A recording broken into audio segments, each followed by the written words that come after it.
Bismillahirrahmanirrahim. Assalamualaikum warahmatullahi wabarakatuh. Alhamdulillahi rabbil alamin.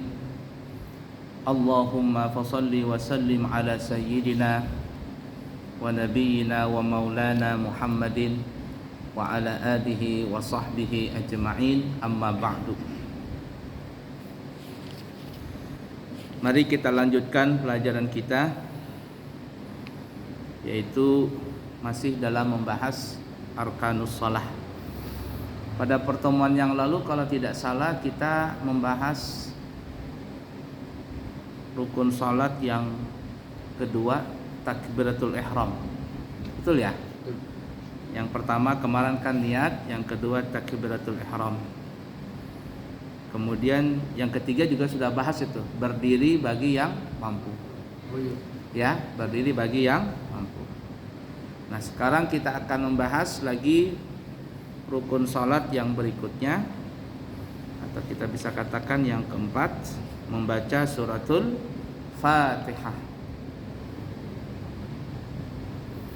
Membaca suratul Fatihah ini hukumnya wajib bagi semua orang yang salat di setiap rakaat, baik dia yang menjadi imam ataupun yang menjadi makmum. Itu dulu dalam mazhab Syafi'i ya. Di setiap rakaat wajib membaca Fatihah bagi yang imam ataupun yang jadi makmum. Cuman yang jadi makmum ini baca Fatihahnya kapan? Kalau dia bacaan bernyaring, rakaat pertama, rakaat kedua, seperti salat maghrib, salat isya, salat subuh, maka makmum membaca suratul Fatihah setelah membaca bersama-sama amin. Yani setelah imam Fatihah, waladdallin, kata imam, lalu rame-rame amin. Setelah itu baru makmum membaca Fatihahnya masing-masing. Nah, disunahkan pada saat makmum membaca Fatihah, si imam ini tidak langsung membaca surah. Apa yang dikerjakan oleh imam? Sang imam ini berhenti sebentar untuk memberi kesempatan kepada seluruh makmum membaca Fatihahnya masing-masing. Dan sekira-kira nanti sudah selesai, imam merasa makmum sudah selesai Fatihahnya, maka sang imam baru melanjutkan membaca surah. Pada saat imam berhenti itu, si imam ini boleh membaca doa, membaca apa gitu ya, berdoa boleh, tapi dengan suara pelan. Salawat, doa aja, doa aja. Kenapa? Karena ya tadi disunahkan si imam ini memberikan kesempatan makmum baca Fatihah. Nah, kalau seandainya diperkirakan sudah selesai, maka imam langsung baca surah. Kalau saya periksa itu kurang lebih 15 detik, 15 detikan atau hampir 20 detik lah seseorang itu membaca Fatihahnya secara cepat. Coba ya hitung ya, detiknya berapa nih ya? Saya baca, ada jam nggak? Nah, coba saya baca Fatihah secara cepat. Bismillahirrahmanirrahim. Alhamdulillahirabbil alamin arrahmanirrahim maliki yaumiddin iyyaka na'budu wa iyyaka nasta'in ihdinas siratal mustaqim siratal ladzina an'amta 'alaihim ghairil maghdubi 'alaihim waladdallin. Berapa detik? Nah, ada detiknya. Tapi kalau ulun perkirakan 9 atau 10. 9 10. Ya, ala kulli hal. Nah, kami perkirakan kurang lebih 15 detik. Nah, jadi imam berhenti sebentar di situ. Berhenti sebentar. Nah, waktu dia berhenti, imam ini bukan hanya diam, tapi dia baca doa lah, baca apa gitu. Dianjurkan sih baca doa. Sampai makmum selesai, kira-kira selesai, baru imam baca Bismillahirrahmanirrahim. qul huwallahu ahad, dan seterusnya dan seterusnya. Tapi terus terang jarang imam berhenti, ini jarang. Yang ada amin, bismillahirrahmanirrahim, langsung sambung. Apalagi sholat tarawih, belum lagi makmum selesai aminnya sudah imam nyambung amin bismillahirrahmanirrahim. Nah itulah ya. Nah jadi sunnahnya seperti itu. Baik, kita kembali. Jadi Fatihah ini hukumnya wajib dibaca di setiap rakaat bagi imam ataupun yang bagi makmum. Ini dulu hukum asal. Tetapi ada nanti seseorang tidak diwajibkan untuk membaca Fatihah. Ini makmum ya, kita bicara makmum. Kalau imam itu pasti baca Fatihah. Nah, jadi ada nanti kasus seorang makmum tidak dianjurkan baca Fatihah. Kapan itu? Contohnya seseorang yang masbuk. Masbuk. Bahkan kalau dia masbuk dengan cara yang benar, maka Fatihahnya ditanggung imam, rakaatnya juga ditanggung imam, alias dia tidak perlu menambah rakaat yang kurang itu. Bagaimana contohnya? Contoh, saya teorikan dulu ya. Umpama ada orang berjamaah, imam pada saat itu sholat maghrib umpama, kemudian selesai Fatihah imam ruku, Allahu Akbar, imam ruku, makmum yang lain juga ruku. Datanglah seseorang masuk masjid, ya, masuk masjid, kemudian dia takbiratul ihram, Allahu Akbar, niatnya Allahu Akbar, mulutnya Allahu Akbar, dalam hati aku niat salat fardu maghrib makmum, bleng, bar, ya. Nah setelah dia selesai takbiratul ihram, maka dia tidak dianjurkan baca iftitah, tidak dianjurkan baca Fatihah. Apa yang dianjurkan? Langsung ruku, Allahu Akbar. Kalau seandainya si makmum masbuk ini sempat ruku secara sempurna sebelum imam bangkit dari rukunya, maka sang makmum ini dianggap salatnya bersama imam, alias setelah imam salam, si makmum ini tidak perlu menambah rakaat ini. Ya, ini rakaatnya ini walaupun dia ketinggalan Fatihah, ya, si makmum ini dijamin oleh imam. Ini tidak perlu nambah. Asalkan apa tadi ya? Si makmum sempat ruku sebelum imam bangkit dari rukunya. Kalau seandainya kayak timbangan, tahu kayak timbangan? Nah, ketika imam turun ruku, imam naik, apa yang terjadi? Maka dalam kasus seperti ini, si makmum nanti wajib menambah satu rakaat. Paham ya? Nah, cuman perlu diingat ya, pada kasus seperti ini sang makmum itu wajib melaksanakan takbiratul ihram secara sempurna, baru dia ruku. Banyak orang salah menggabungkan takbiratul ihram dengan ruku.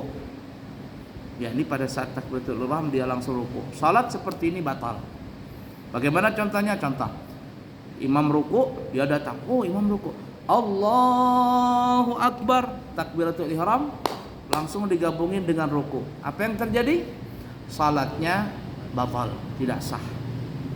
Jadi kalau mau lihat seperti itu, takbiratul ihram dulu, Allahu Akbar, sudah sempurna akbar, baru ruku, Allahu Akbar. Mudah dipaham? Nah, ini banyak orang nggak paham di sini nih. Tiba-tiba Allahu Akbar, takbiratul ihram gabung dengan ruku, nggak sah hukumnya. Coba kita praktekkan dulu. Dua orang.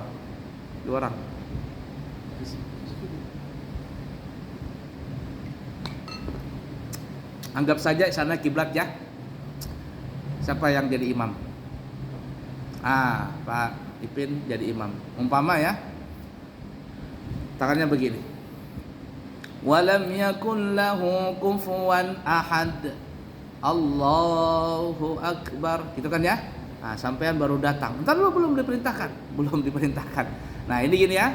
Nah, kalau seandainya seperti ini, makmum ini mengetahui imam ini mengetahui ada makmum yang baru datang, si imam ini dianjurkan melamakan rukuknya. Ya, Pak Ipin, dianjurkan, disunahkan melamakan rukuknya ini. Untuk apa? Supaya orang yang di belakang baru datang ini bisa mendapatkan 1 rakaat. Coba, Allahu Akbar, barulah rukuk. Allahu Akbar. Nah, kalau sempurna seperti ini, baru Pak Ipin bangkit. Sami'allahu liman hamidah. Ini dalam kasus ini sang makmum tidak membaca Fatihah, tetapi salatnya sah, alias sudah ditanggung imam semuanya. Paham ya? Oke. La ilaha illallah Muhammad Rasulullah sallallahu alaihi wasallam. Nah, ada pertanyaan dulu sebelum lanjut? Belum banyak. Ya. Tapi ini sebetulnya di luar dari makalah. Seandainya ada imam, ini masalah imam tadi imam. Imam ini sebagian makmum tidak menyukai, bagaimana hukumnya? Ini bukan imam khawatir, saya bicara bukan, tapi ada jamaah belum menjadi imam, tapi jamaah ini banyak yang tidak suka. Baik. Jadi begini ya, memang di dalam hadis dikatakan tidak baik. Artinya gini ya, seseorang itu tidak pantas jadi imam kalau makmumnya itu tidak menyukainya. Tapi kita lihat dulu, makmum ini tidak suka karena apa? Nah, ada 2 penyebab orang itu tidak suka. Sebentar dulu. 1, karena sentimen. Kalau sentimen ini, walaupun imamnya bagus, benar, semuanya sempurna, tapi karena sentimen, tetap aja salah. Ya, aku nggak suka dengan imam itu. Kenapa? Ya pokoknya nggak suka. Ini salah ini.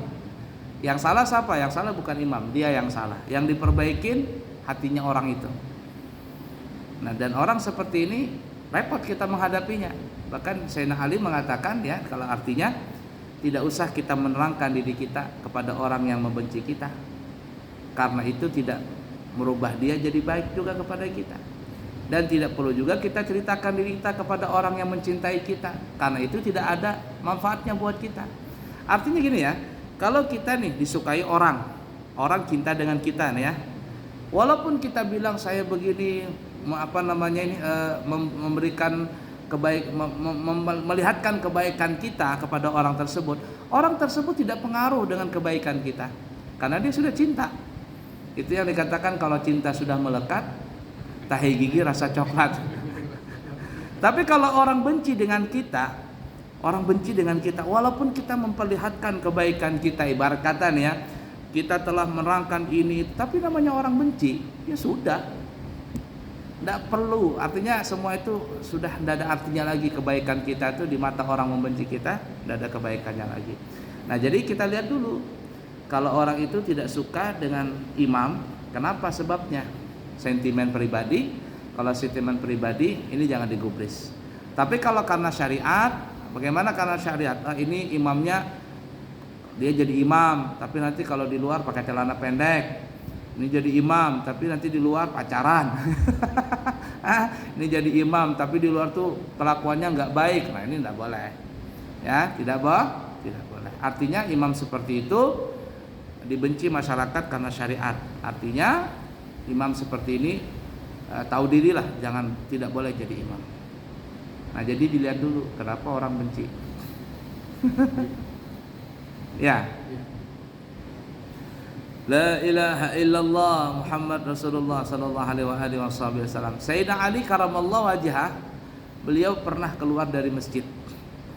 Waktu itu beliau ditanya oleh seseorang. Jadi orang ini bilang, "Ya Sayyidina Ali." Ya, jadi orang ini berkata, "Ya Ali," katanya, "di zaman Sayyidina Abu Bakar, di zaman Sayyidina Umar, semuanya tenang-tenang saja. Tapi kenapa di zaman engkau jadi khalifah ini kacau balau," katanya.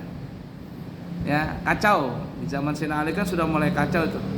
Banyak pemberontakan dan sebagainya. Di zaman Sayyidina Umar, zaman Sayyidina Abu Bakar, walaupun ada sedikit kegoncangan masih bisa direda. Tapi di zaman Sayyidina Ali betul-betul kacau di waktu itu. Jadi Sayyidina Ali ini kan orangnya pintar, kata Sayyidina Ali. Begini katanya, waktu di zaman Sayyidina Abu Bakar dan di zaman Sayyidina Umar, yang jadi rakyatnya itu adalah orang-orang yang seperti diriku. Orang-orang yang seperti diriku. Sekarang aku jadi khalifah adalah orang-orang yang seperti dirimu. Ya, orang-orang seperti dirimu ini yang jadi rakyatku. Jadi akhirnya kacau. Nah, jadi orang ini pun akhirnya malu seperti itu. Ala kulli hal ya. Baik, ada lagi pertanyaan? Bukan imam rawatib. Bukan. Ya. La ilaha illallah. Rawatibnya bagus. Ah? Imam rawatib. Iya. Alhamdulillah. Baik, ada lagi pertanyaan sebelum lanjut? Habis ya? Ada lagi? Sudah. Boleh izin dulu Bu. Iya. Iya. Iya, Pak.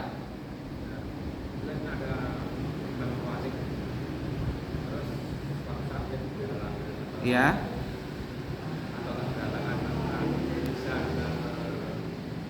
Digantikan. Baik. Atau dia ada imam rawatib tapi dia pengen maju ke depan. Bisa. Begini ya. Imam rawatib itu adalah imam yang sudah ditugaskan oleh pemerintah. Jadi kalau dia ditugaskan oleh pemerintah, maka dialah yang paling berhak untuk menjadi imam. Siapapun yang datang ke masjid itu, walaupun dia alim, maka dia yang berhak untuk menjadi imam, yang imam rawatib ini. Nah sekarang contoh di masjid kita ini, yang mengangkat imam rawatib kan bukan pemerintah, artinya pengurus masjid. Tapi pengurus masjid ini di bawah naungan Dewan Masjid Dewan Masjid DMI Dewan Masjid Indonesia ya, Kota Balikpapan.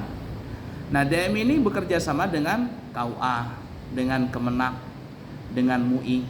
Artinya kalau ada terbentuk pengurusan seperti itu, jadi pengurus masjid ini ibarat kata perpanjangan tangan dari pemerintah.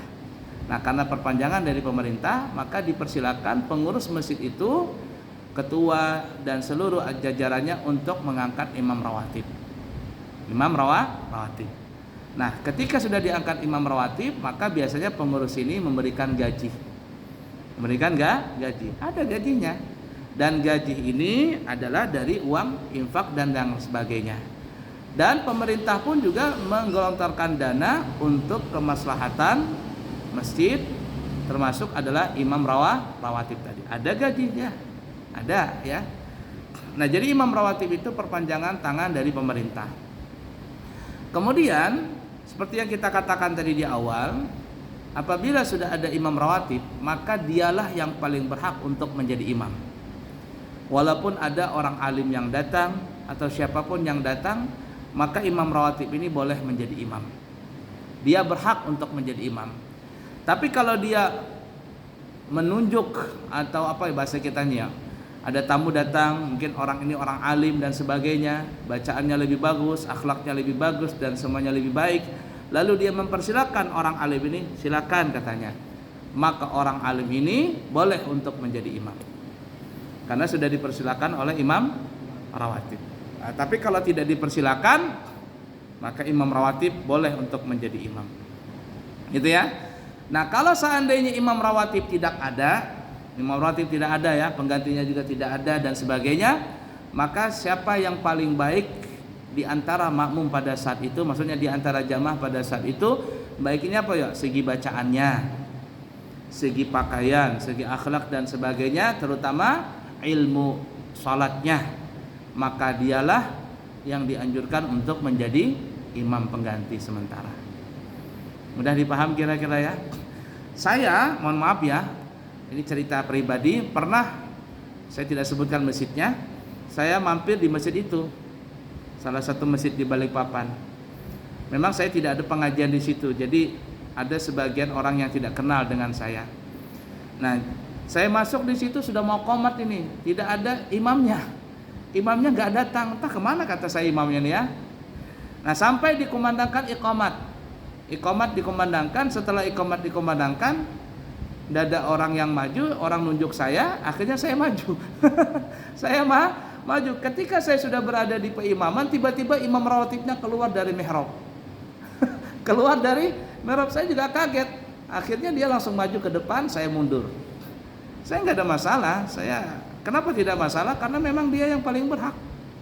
Dia yang paling berhak. Saya mundur. Cuman saya rasa malu aja. Kenapa rasa malu? Saya kira nggak ada imam rawatib dan jamaah nyuruh saya jadi imam. Saya maju, tiba-tiba selesai sudah maju mau takbiratul ihram, datang imam rawatibnya keluar dari mihrab. Kaget juga saya. Untung belum takbiratul ihram kata saya. Akhirnya saya mundur. Nah, imam rawatib tidak kenal dengan saya karena memang di situ masjid itu saya tidak ada buka pengajian. Cuman ada sebagian aja orang yang tahu, jamaah yang tahu dengan saya. Ala kulli hal, kita tidak boleh tersinggung kalau emang imam rawatib sendiri yang ingin memajukan dirinya, karena dia yang paling berhak untuk menjadi imam di tempat itu. Mudah dipaham kira-kira? Ya. Saya tadi maju kan tanya dulu imam, silakan kata saya. Nah mau ya saya maju. Karena mau maju baru saya disuruh maju. Ala kulli hal, dan memang ketua masjid di sini sudah paham kalau ada saya di sini, saya maju sendiri kah atau enggak maju, ya terserah saya, karena memang ketuanya juga kalau ada imam baru saya disuruh untuk memperhatikan bacaannya. Perhatikan katanya, tolong perhatikan bacaannya imam, gerak-geriknya. Nanti saya laporkan. Baik sudah kata saya. Nah, jadi berapa imam di sini itu ada juga rekomendasi dari saya pribadi. Ala kulli hal seperti itu ya. Baik, ada lagi pertanyaan? Enggak ada. Kita lanjut ya. Baik, kita kembali. Jadi Fatihah ini wajib dibaca bagi semua orang yang salat, baik yang dia jadi imam ataupun yang jadi makmum. Kecuali yang kita sebutkan tadi permasalahan itu, maka sang makmum tidak wajib membaca Fatihah. Kemudian dalil yang berkaitan dengan wajibnya membaca Fatihah adalah hadis riwayat Imam Bukhari, la salata liman lam yaqra bi Fatihatil kitab. Tidak dinamakan salat alias salatnya seseorang itu tidak sah apabila dia tidak membaca Fatihatul kitab atau tidak membaca suratul Fatihah. Nah, dalil ini menunjukkan bahwa imam dan wajib membaca Fatihah.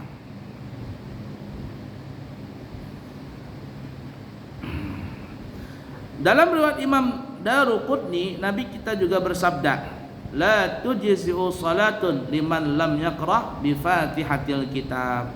Tidak sah salat bagi orang yang tidak membaca suratul Fatihah. Nah, kemudian juga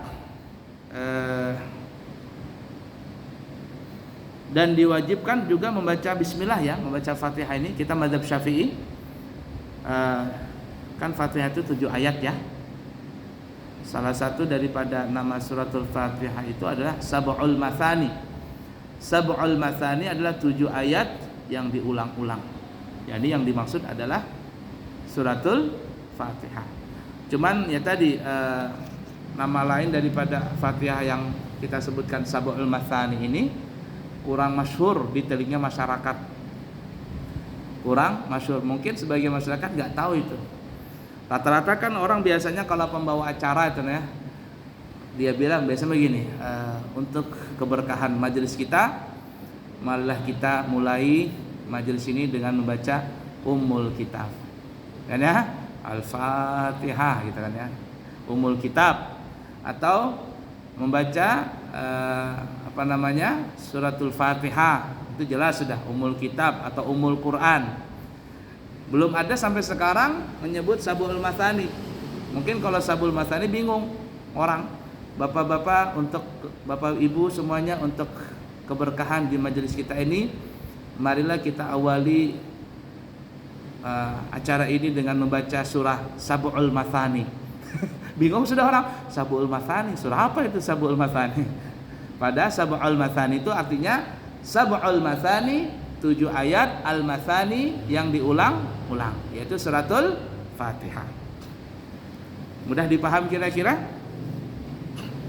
Nah, Kemudian di dalam mazhab Imam Syafi'i, kita Syafi'i ya, membaca Fatihah ini wajib juga membaca basmalah. Karena bismillah atau basmalah itu termasuk ayat daripada suratul Fatihah. Begini ya, pendapat yang paling kuat itu bismillah adalah termasuk ayat. Yang jadi perbedaannya adalah apakah bismillah ini dibaca bernyaring ataukah dibaca pelan. Nah ini yang jadi masalah ya. Kalau mazhab kita Syafi'i disunahkan baca bismillah dan disunahkan bernyaring. Pendapat yang lain mengatakan seperti kalangan Hambali, mereka mengatakan bismillah itu ayat tapi tidak dianjurkan bernyaring. Makanya kalau kita di Mekah, di Madinah itu biasanya apa ya? Allahu Akbar. Bismillahnya kedengaran tapi pelan. Bismillahirrahmanirrahim. Alhamdulillahi Rabbil Alamin. Ar-Rahmanir-Rahim. Nah, biasa gitu tuh. Al-Imamul Haramain, Imam Masjidil Haram dan Masjid Nabawi sekarang, yang dipegang oleh Syekh Abdurrahman As-Sudais. Syekh Abdurrahman Sudais itu imam besarnya dua tanah suci Mekah.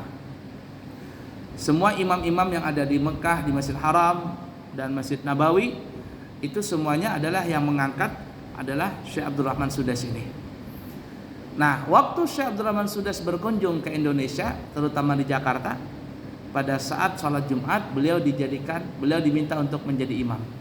Karena orang rindu dengan suaranya yang biasanya menggema di Masjid Haram. Jadi orang-orang yang di Indonesia ini kalau mendengar bacaannya itu serasa di dalam Masjid Haram. Tapi orang bertanya-tanya, apakah Syekh Abdurrahman Sudais ini baca bismillah nyaring atau pelan? Tiba-tiba apa yang terjadi? Allahu Akbar. Bismillahirrahmanirrahim, kata Imam Syekh Abdurrahman Sudais. Bismillahirrahmanirrahim. Alhamdulillahi Rabbil Alamin. Bismillah dia baca. Kenapa? Karena dia tahu di Indonesia adalah mazhabnya Imam Syafi'i. Itu orang mengerti begitu. Nah ya, ala kulli hal. Nah jadi bismillah ini menurut pendapat yang kuat adalah ayat. Di mana dalilnya? Disebutkan di dalam hadis riwayat Al-Imam Daruqutni. Nabi kita bersabda, Bismillahirrahmanirrahim ayatun minha. Bismillahirrahmanirrahim itu adalah ayat daripada suratul Fatihah. Ada orang tidak mau baca bismillah sama sekali. Tidak mau baca bismillah sama sekali. Jadi langsung baca Alhamdulillahi Rabbil Alamin. Kalau ada orang yang seperti itu, kita langsung saja bertanya, ya, anti baca bismillah. Padahal kan permasalahannya kan bismillah itu tetap dibaca, cuman apakah nyaring atau pelan? Itu aja sih masalahnya. Kalau seandainya dia tidak mau baca bismillah, bacalah tapi dengan suara pelan. Jangan sampai tidak baca sama sekali. Kalau ada yang mengatakan itu bismillah sudah diwajibkan dibaca, kita tanya berapa suratul Fatihah itu? Berapa ayatnya? Pasti dia bilang 7. Dia bilang 7. Coba baca ayatnya. Berapa ayatnya? Suratul Fatihah. Baca. Kalau dia baca Alhamdulillah Rabbil Alamin, Ar-Rahmanir-Rahim, Maliki Yawmiddin, Iyyaka na'budu wa iyyaka nasta'in, Ihdinas siratal mustaqim, siratal ladzina an'amta 'alaihim ghairil maghdubi 'alaihim waladdallin. Amin. Namanya mana satunya? Kurang berarti. Kalau kurang tidak sah.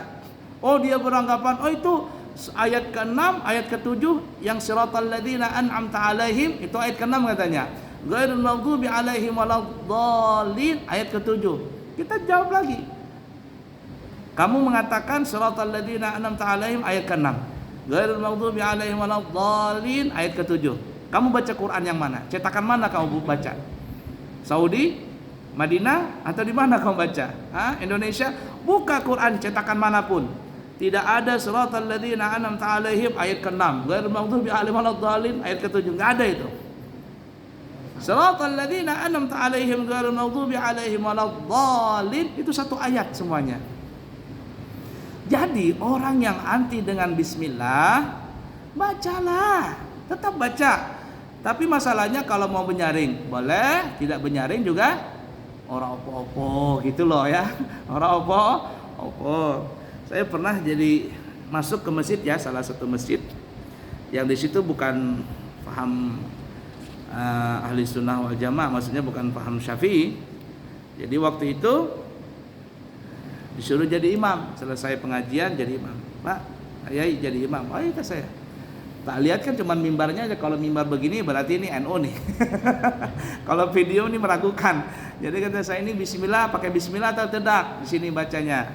Kata mereka terserah saja katanya. Terserah. Oh ya sudah, kalau terserah saya baca bismillah nyaring.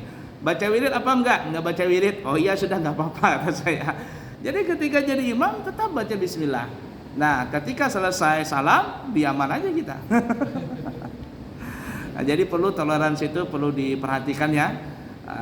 Kita aja yang kecil begini harus toleransi ya.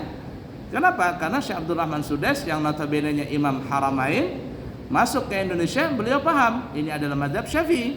Maka beliau ketika jadi imam di Masjid Istiqlal Jakarta, beliau menzahirkan alias menjelaskan bacaan Bismillahirrahmanirrahim tadi. Mudah dipaham kira-kira? La ilaha illallah Muhammad Rasulullah sallallahu alaihi wasallam. Kiranya cukup dulu ya. Insyaallah nanti kita sambung lagi di kesempatan yang akan datang. Masih berkaitan dengan bismillah ya, dengan Fatihah insyaallah. Nanti kita akan bahas Fatihah itu ada 3 kali baca, ada 3 kali cara membacanya. Insyaallah. Cukup sekian dulu, semoga bermanfaat. Subhanakallahumma wa bihamdika asyhadu an la ilaha illa anta astaghfiruka wa atubu ilaihi wa akhirul kalam. Wassalamualaikum warahmatullahi wabarakatuh.